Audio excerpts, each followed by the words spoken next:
raising what we call pastured poultry. We're not, from what you saw in the label regulations, it's not a regulated label. The way that we in the American Pastured Poultry Producers Association, which we just call it APA because that's a mouthful, we are customer certified. So we have a huge focus on being transparent through social media, through websites, through inviting you guys to schedule visits to our farm to see how we do things. That we want to show you how we do things so that you can decide for yourselves if that's how you prefer the chicken that you want to eat to be raised. I grew up farming in Pawnee County. I'm on the same farm that my grandparents bought in the 70s. I work every day with my dad and my brother.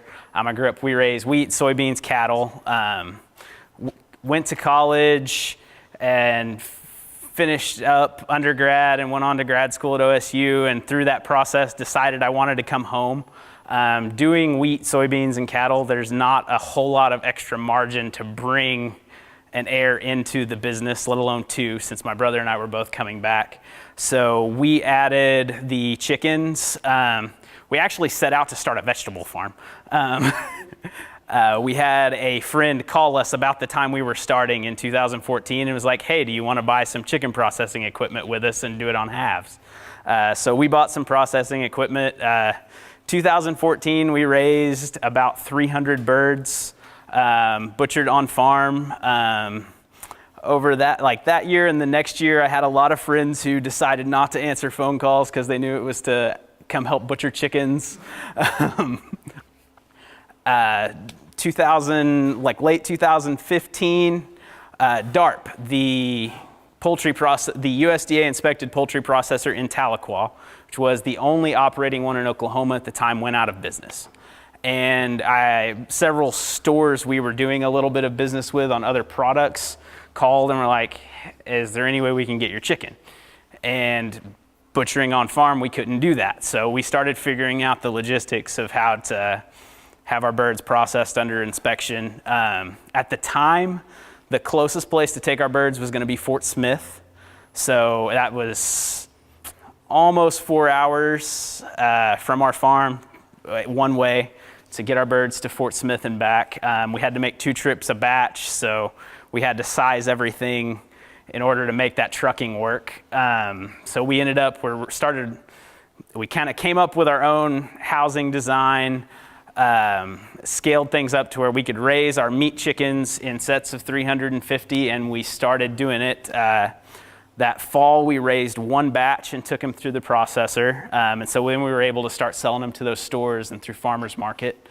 And since 2016, we've gone from that 350 birds to this year, we'll butcher about 5,000 birds by the time we're done. I've got 700 birds left on the farm for the year. We still do them in the sets of 350. We also do hens. We've got a flock of about 250 hens.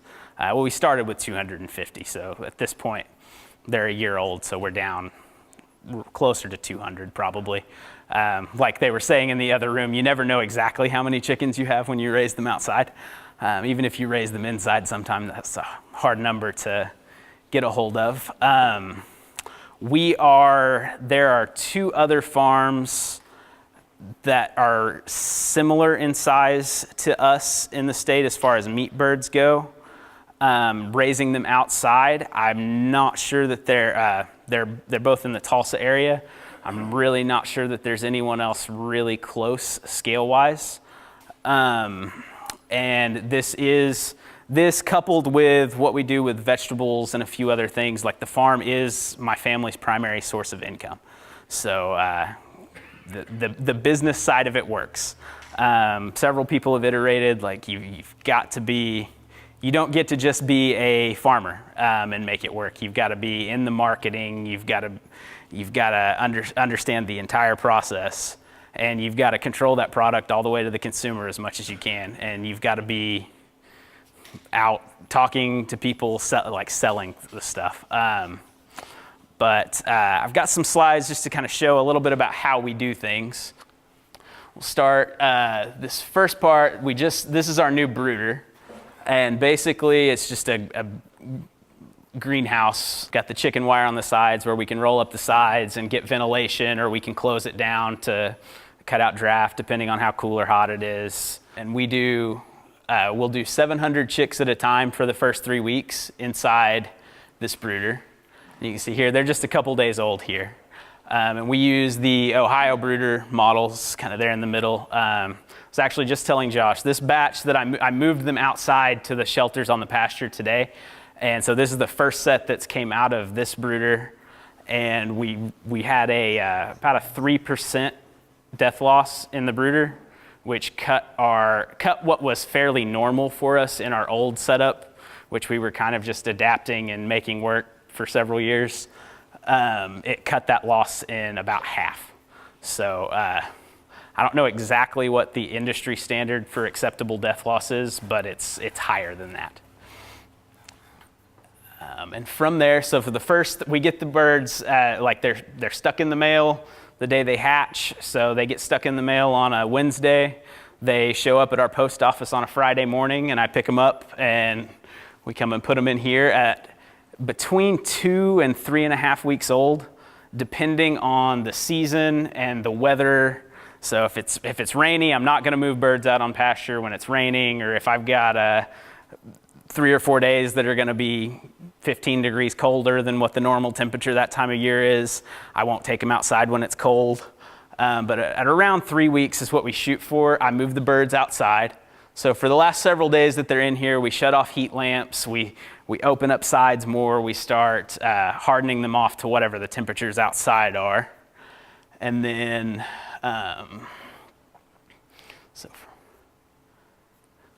more pictures of the brooder than I thought. And so this is one of our shelters outside. They move out to this. And so these are moved every day so that the birds are always standing on fresh grass. They're never left in their own manure, but we can also roll up sides, roll down sides. We have birds outside from late March until mid-December. So by the time we hit May up until late September, those sides are just rolled up all the time. We're trying to get as much air through there as possible.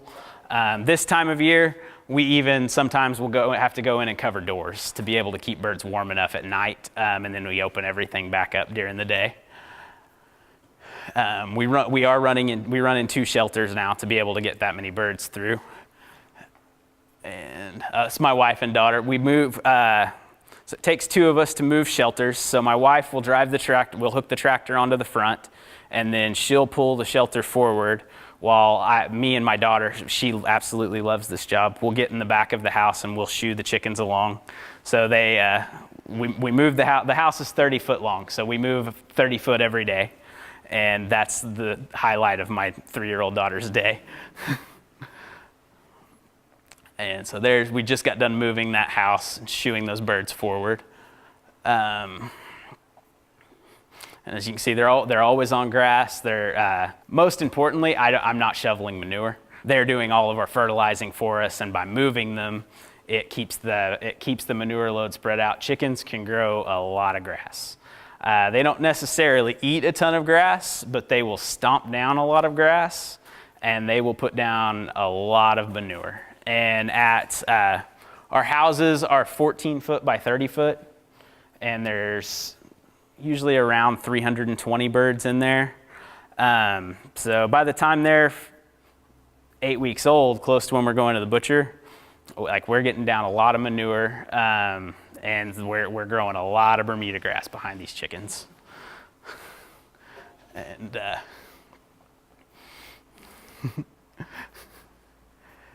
you can see these birds would have been, like they said earlier, Cornish cross. In confinement operations, they're raising a Cornish cross in about 41, 42 days now, I believe. We're running closer to between 50 and 60 days, depending on whether I'm looking for whole birds or whether I need big enough birds to cut up. These would have been about 6-week birds in this picture. And that's varmint control. His name is Stark, and he and raccoons are not very friendly. These birds would have been really close to butcher. They would have been about 7.5 weeks. And same, these are fairly old birds in here. So as you can see, even at full grown, there's plenty of space to move around. And like I said, it's fresh every day, so that we're not soiling anything. I like this picture because these birds would have been about 5 or 6 weeks old. Those crossbars are about 3 feet up. They normally cannot get 3 feet high. I don't know how this guy figured out who he jumped on top of to get up there, but I just looked over while I was feeding and he was up on top. I was like, what are you doing?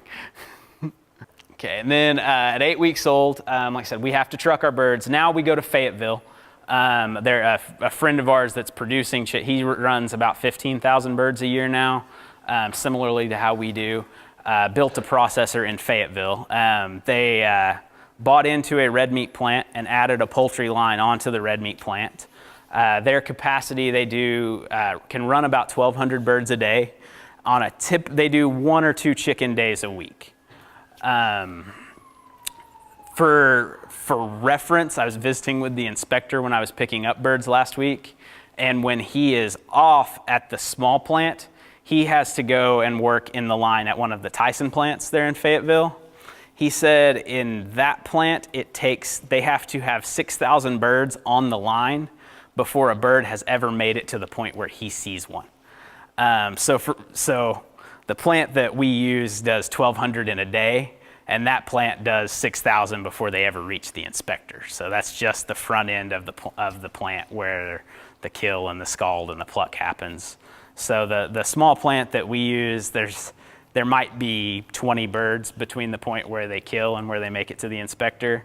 So the issues of scale in processing are real. I was counting crates on one of Tyson's trucks, the gas station, while I was over there a couple weeks ago, and my entire year's production would fit on one of those semis. And I'm a fairly large producer doing what I do. We load right at dark, and we take, depending which crates are completely essential if you have to haul chickens any distance at all. The industry knew what they were doing when they designed the crates, because they are just short enough to be comfortable for the birds setting down. So that keeps the birds from crawling around and piling on top of each other in the crates. And then we'll load, depending on size of the bird and time of the year, we'll load between 6 and 8 birds in a crate. And then like in the summer, if it's really hot, we'll run empty crates on the bottom, so there'll be good airflow underneath the birds. And then, so we haul just on the flatbed like that. That would have been a little over 300 birds. And we do all the hauling at night. So like we load up at dark, and then I go in and sleep for a couple hours, and I leave at 3 o'clock the next morning to have them at the plant by the time the sun's coming up. And they start, we get unloaded and they start right away. So the birds don't set in the crate hardly at all during the time that they're awake. They're going right in the plant. When they do their 1,200 birds for the day, all of the birds have been butchered before lunch. And then because they have so many hours that they have before the birds have to be down to a certain temperature. So then in the afternoon, they're just chilling to get down to temperature so that they can get the inspector will sign off on them. And then we also do eggs. This is our current hen house. We went to the expanded metal floor instead of a chicken wire floor was a response to the Great Raccoon War of 2017. Me and the raccoons went back and forth for about 2 months, and we lost about 150 hens. And we had some very well-fed raccoons. And this year is the first year we went to roll-away nest boxes. We talked about in there having to wash eggs. We went from washing eggs for about an hour and a half a day to we now can wash and package all of our eggs for like 3 or 4 days in an hour and a half. And just because the way these work is the floor is slanted, so the egg rolls away from the hen, so the hens can't sit on top of them, or like if it's raining, they can't track mud in and then crawl all over all the eggs. So the rollaway nest boxes paid for themselves in labor in literally weeks.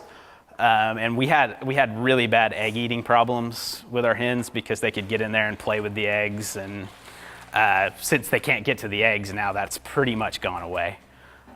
They were one of the best investments we've ever made. And then that's one of our older houses, but these are, you can't see in the light very well, but our hens just free range out of these houses, so we can shut them up at night. And then the Pyrenees does a pretty good job protecting during the day. You will never have birds outside completely and not have some kind of predator loss. My biggest problem now is coyotes that come up during the day when the Pyrenees has decided to go take a nap. And we raise, we've gone back and forth. We started out with Rhode Island Reds, we added in barred rocks, and then we've gone to now, for the time being, we're running red sex links for our hens. We found an opportunity where the hatchery where we were able to go in with another farm, and we actually buy ready to lay pullets now, so we don't have to. I'm not responsible for the bird for 6 months before I'm getting a product. And part of the decision making there was I can raise a bird at a similar or a slightly lower cost, but I have so much risk in that 6 months, and that it was a part of the business we just weren't doing very well, and it made more sense for us to hire that out, the raising of the young hens, rather than doing it ourselves. Eventually we'll go back to that. Maybe if my daughter gets a little older and decides that's something she wants to do. There's definitely a market for it. For us to be able to do it, we had to go in with another farm, and we had to buy over 1,000 hens. And we actually had to pick them up in Pennsylvania. So if someone were to have an interest in running a business where they sold ready-to-lay pullets that were 5 months old, there's a definite market for that. You would need to be able to run enough where you can get your feed costs down. You can't go to Atwood's and buy feed and make any money on something you're feeding that kind of feed. And we'll sell. We're very inefficient with our feeders still on the hens. That's something we want to tweak within the next year. They waste a lot. We use gutters because they're cheap. They waste a whole lot of feed out of the gutters. If you notice the red hanging feeders with our meat birds, we cut our wasted feed way down because the lip on them is high enough that those birds can't get in there and get that feed out. But the hens they're more curious than the meat birds anyway. But they waste a whole lot of feed, so that's an area we've got to clean up a little bit. And our daughter has figured out that she can run through a flock of hens, and at least one of them is going to just crouch down for her to pick up, and then she can just carry it around. So while we're feeding, that's what she does. And then that's just kind of an example of how we do things. We market most of our products. We're about 50-50 retail wholesale. I sell at the Stillwater Farmers Market, and then we take orders through our website and then do drop sites. So you place your order, and then we meet you at 7 o'clock on Tuesday evening in this parking lot, and you pick up. We do not quite 20% of what we do at Farmers Market through on our deliveries that way. We've started about 2 years ago with restaurant sales. That's our largest growth area, and from visiting with other farms locally who are doing produce, who are doing beef, the biggest growth potential right now in Oklahoma for high quality food products is restaurants. Being able to deliver a product consistently is huge if you want to get into that. If they order something this week and like it, they want you to have it again next week when they call. And so there's been some give and take in education and figuring out which restaurants have chefs who have been in other parts of the country and seen that kind of sourcing work, and who are interested in it. And there are places that you've realized that chef is not going to go with this. So you kind of have to adapt and find the right niches, but there is a lot of growth potential in restaurants. Not sure, kind of in the makeup here, who's interested in doing things on larger scale. But we'd happy to answer any questions. Like we said, marketing is huge. Even with the restaurants, we are extremely active on Instagram. And so with them, there's a lot of us tagging and them tagging back and forth, sharing customers, and being able to communicate and tell that story is, that is the added value for them of purchasing local.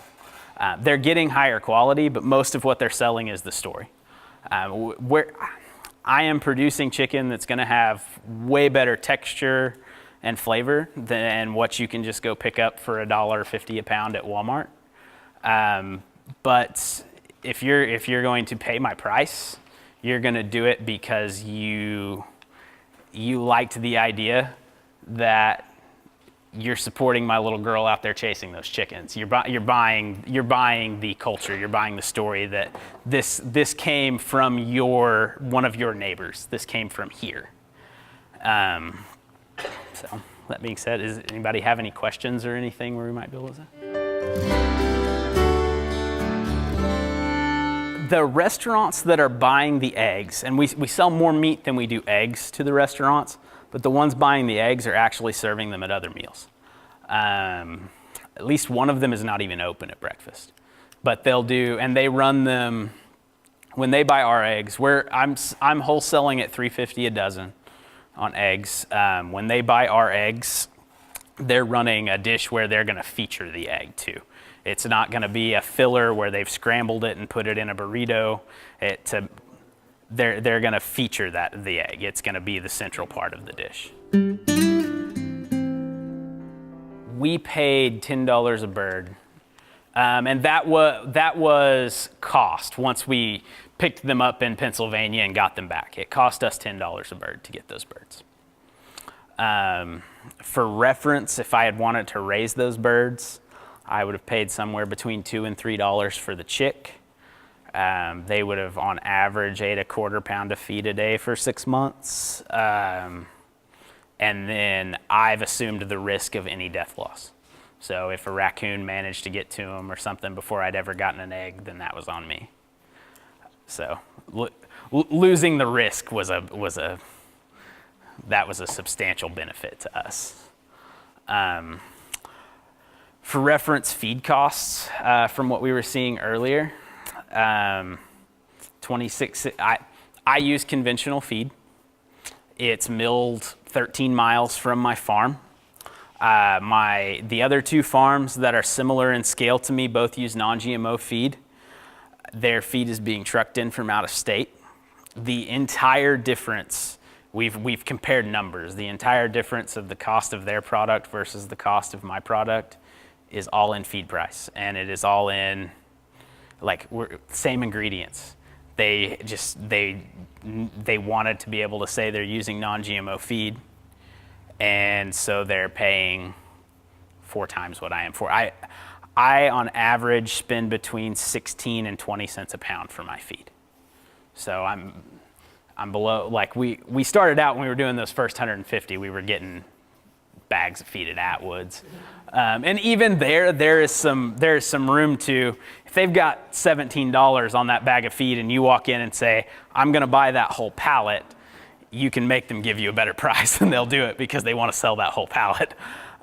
So you can get that down a little bit, but we've gone to the local mill custom makes our feed. We're still they're bagging it. So we're still buying bagged. So there's room within the next couple years. We're going to go to bulk feed, where it's just getting delivered in a bin, and we'll cut our feed costs again substantially. But feed is the birds, and then the feed are the two biggest input costs. Well, and then on the meat processing. For my whole birds, I pay the butcher $3.50 a bird. And then we do value added stuff on top of that. So I carry whole birds, and then I carry pretty much everything you can do with a chicken. I have breast, tenders, wings, thighs. We've even gone to, like, we cut the wings into single joint pieces and have them tossed in barbecue sauce. We're gonna try out some ground on one of these last batches for the year. Just get a few pounds of ground and see what the interest is. And we also sell pet food. When we started cutting up chickens, the hardest part of the chicken to move ended up being the backbone that you're left with. And so much of your weight's there that you don't need a lot of money off of it, but you can't afford to just throw it away. We figured out that we could run that with all the skin and everything through the grinder and mix back in some of our organ meat to bring up the nutrient value. So it's got the calcium from the bone, the nutrients from the organ meat, and we are marketing it just in chub, like ground bag. It looks like ground beef. It's ground up so fine you can't see that the bone or anything's in there, as pet food. And we sell a ton of pet food. So we took a product we couldn't sell at all and are now selling. And I'm selling a pound of frozen pet food at $3.50 a pound, and I'm tickled with that because I'm making $3.50 a pound on a backbone, and I'm cheaper than the all meat pet foods that you can go get at the store. I get real skeptical of feeding any animal back to the same animal. You could definitely feed it to a pig because a pig's kind of a garbage disposal. And they do really well on wet protein, but I wouldn't feed it to a chicken. I mean, if we ever have eggs expire or things like that, which it's rare, but we have that happen, we will feed eggs back a little bit, just because we're getting some of our feed back. No, we sell raw, and then it's the discretion of the customer how they want to feed it. And like I said, we sell it in just 1 pound chub bags. We move a lot of it. We actually, about 6 weeks ago, we're going to run into a problem now because we picked up a restaurant that is buying all of our backbones. And so overnight, we went from the hardest part of the chicken to sell to now we're out of backbones first because they're a ramen restaurant and they're buying 240 pounds of backbones a week. They're making stock. And so they will end up buying all of the backbones from all three, me and the two other largest poultry farms, or Pasture poultry farms here. They will end up buying the backbones from all of our production, and we're actually going to source some from the guy over in Arkansas so that they're still getting the high quality stuff when we're out. So it's a cat and mouse thing. We'll back up on inventory, and then we'll pick up an account, and then we'll be shuffling around trying to get more product. So it's there's always back and forth. Middle of the summer, we had an account that was really big for us last year that just kind of fell off. And so we're kind of coming out of it now, but we had a couple of months where I'm like, I've got 4 pallets worth of chicken in the freezer. What do we do with all the chicken? And so then it's out hustling, trying to find new places to sell chicken. And part of what balances, we do a little bit of everything. It's a skid. And the way that came about is we kind of melded together things that we saw online of several different people. And we do our own welding. So that's a little bit of an advantage. But the skid on the bottom is 2-inch square tubing. And so we just build that sled underneath it. And then we got on Johnny's, where you can buy vegetable seeds. They have a bender for top rail for chain link fence.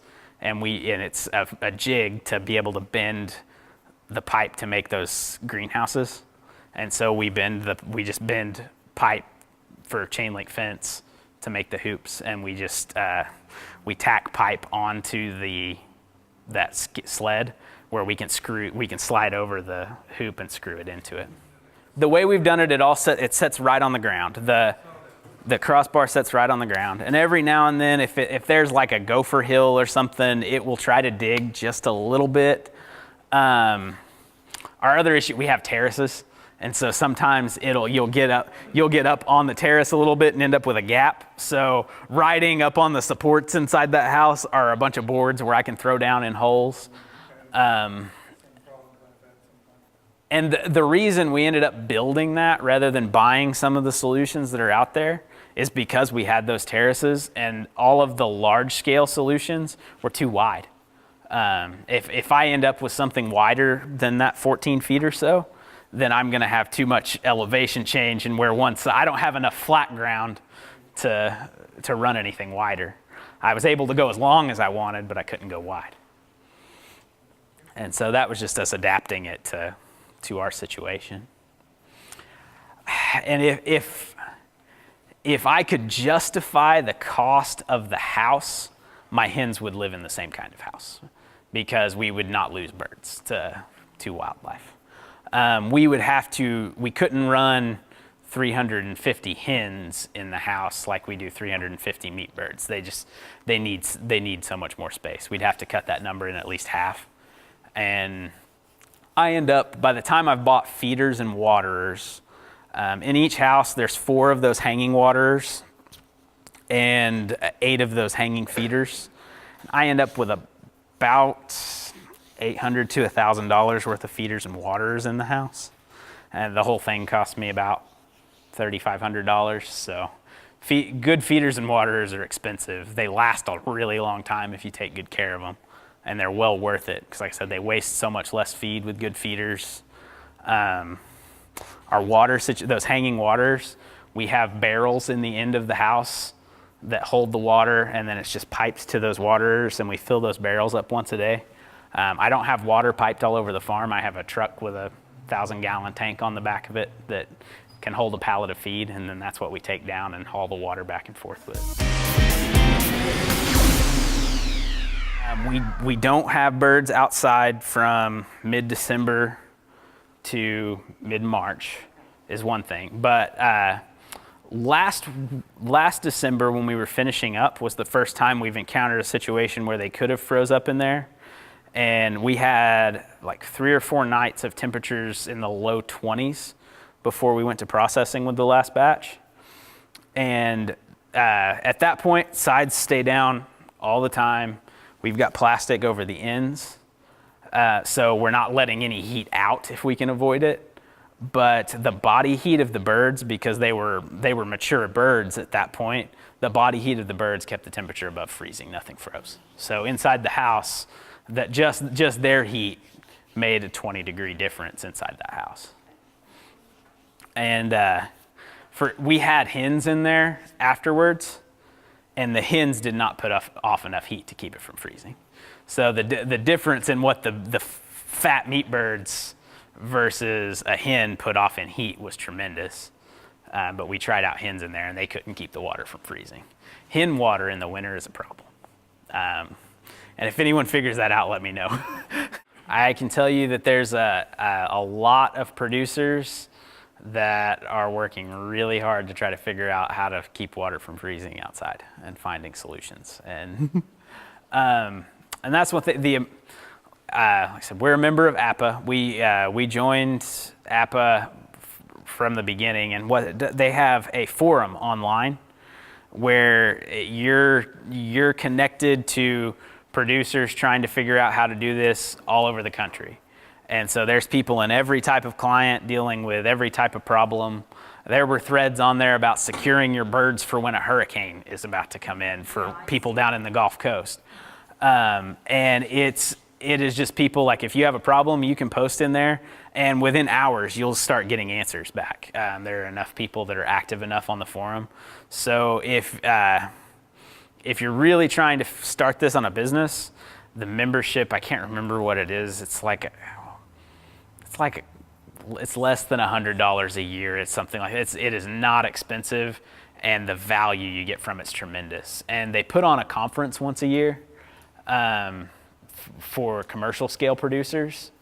That the value we have gotten out of that, I was able to go in like 2 years ago. We had just tried to go from 1,200 birds to 3,000 birds, and so you're encountering all these different kinds of problems of dealing with larger numbers of animals. And so I was able to go sit in a room with people who did 60 and 70,000 birds the same way outside, the same way we're doing it. So, I mean, there's potential here to do this at scale. And, like we're not using a bigger space footprint per se than what Tyson is per bird, because we're baling the grass for cattle. The same, like my chicken take up a couple hundred square feet a day, and then they're fertilizing. So it's multi-use space. It's not space dedicated to the chickens. So, I mean, there's a huge amount of growth potential. And like they were saying in the other room a minute ago, the main thing that keeps me more expensive than the product in the store is processing cost. They pay 50 cents a bird. By the time my bird's been cut up and stuff, I've paid $5. And that goes away. That cuts my cost of production in half. We produce a bird between $7 and $9 a bird is my cost of production. We just sent off soil tests on the pasture where they're at. I highly regret that we did not do that 4 years ago before we started, because it is growing more grass now than it was 4 years ago. But we're in a meadow that was it's an area we don't have fenced, so we haven't ran cattle on it in years. It's just been hayed. So we were just pulling stuff off of it. And so adding the chickens on where I'm putting something back, we're growing a lot of grass now. And I mean, you could do this if ordinances and things allowed. You could do this on a quarter-acre lot in town, raising 20 birds at a time. The same way I'm doing. You could build a miniature version of my house, raise 20 birds at a time. They have a plucker now that you can it's like a tabletop plucker where you could process 20 birds every other week, and you just have neighbors lined up to come and pick up 2 or 3 birds for the month. And you could do this at that scale, and you'll have the prettiest yard in town, and you wouldn't have spent anything on it. You would have made money doing it. The other thing is disease problems. You don't want to build up disease in your soil, so you make sure you're not we touch every piece of ground no more than twice a year. And we make sure, if I haven't had rain in between the last time I was there to kind of wash things back out and push things down into the soil, I move to a different spot. I'm not going to go back there. The biggest opportunity for disease is lack of sanitation, and that going back over the top of the same, having them in the same place again and again without rest periods and things. And we're completely non-medicated. The only issue we see on a kind of regular basis is coccidiosis, and we have it a little bit in the early spring and a little bit this time of year. And typically, like I said, we're with the way we've got the houses now, we're able to close them down tight enough when the humidity is really high and the air is wet that's cut a lot of it out. If you're raising birds outside when it's cold, you're always going to have some of it. You'll never get rid of it completely. But we, good sanitation, moving to fresh bedding in the brooder, sun, we're able to cut out. I've not had a need for medication. It's kind of eyeball. When I first did the design, and if you've looked at anything pastured poultry, you've stumbled across Joel Salatin. He's the guy with the shelters. They're about 2 foot tall and square that they drag by hand across the pasture. They're 10 by 12. I read his book, Pastured Poultry Profits, and that's how we started with those kind of shelters. We kind of built our own version of those. And from his book, I got down to the square foot per bird that he was looking at. And then I just extrapolated that out. I was like, well, if he has 75 birds in there at this many square feet and I want to do 350, then I need to be close to that. It comes to, I believe, like 1.2, 1.3, 1.4 in my houses, somewhere in that ballpark. It's been a little while since I've looked at that math. As far as brooder space, I don't necessarily use as much brooder space square foot wise as what you will see suggested in some of the books. Regardless of how much space you give chickens, they're going to use half of it. And you could have 50 roosts and they're all going to use one of them. When we had individual nest boxes instead of community nest boxes, there would be 20 nest boxes and they would lay in 3. Right now, we went with the new brooder. I brood 700 chicks at a time in a space that's 14 feet wide by 15 feet long for the brooder. And that'd be, if anybody trying to start something or running into a problem, where I'm on Facebook and Instagram several times a day and happy to answer questions. I've got cards back there. I'd be happy to give anybody. I have terrible phone service. You're not going to reach me when you call me the first time, but if you leave a message, I'll get back to you. And we're happy to help. The best thing I could expect to see is that somebody like me in every county, because then we'll have a demand for a processor where we can cut processing costs down. I won't have to drive to Arkansas 4 times a month anymore. So I would love to see more of you guys doing this.